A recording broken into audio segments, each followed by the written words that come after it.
Μουσικοχορευτικά συγκροτήματα από την Ουκρανία, τη Σουηδία, τη Γεωργία και την Ελλάδα συμμετείχαν στις φεστιβαλικές εκδηλώσεις με τίτλο «Αραδοσίβια» που πραγματοποιήθηκαν στη Λάρισα. Παράλληλα λειτουργήσε έκθεση τοπικών προϊόντων και ειδών λαϊκής τέχνης.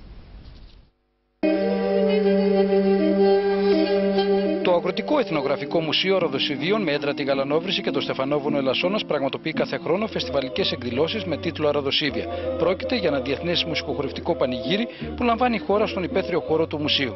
Φέτος διοργανώνουμε το 17ο μουσικοχορευτικό πανηγύρι Αραδοσίβια 2011, το οποίο είναι αφιερωμένο στον εθελοντισμό και την κοινωνική αλληλεγγύη. Οι κάτοικοι του Δήμου Ελασσόνας αλλά και των άλλων περιοχών είχαν την ευκαιρία να απολαύσουν μουσικοχορευτικά συγκροτήματα από την Ουκρανία, τη Σουηδία, τη Γεωργία και την Ελλάδα. Πράγματι, εδώ γίνεται μια σπουδαία δουλειά από το Εθνογραφικό Λαογραφικό Μουσείο, το οποίο κάνει μια πολύ μεγάλη προσπάθεια, την οποία αγκαλιάζουν οι κάτοικοι των δύο χωριών του Στεφανοβούνου και της Γαλανόβρησης. Και αξίζουν θερμά συγχαρητήρια σε όλους τους συντελεστές της παράστασης. Παράλληλα, λειτουργήσε και η έκθεση τοπικών προϊόντων και λαϊκής τέχνης. Οι τέχνες πρέπει να φτάνουν, να είναι κοντά στο λαό, να πραγματώνονται και από το λαό και κυρίως να φύγουν από τα μεγάλα κέντρα.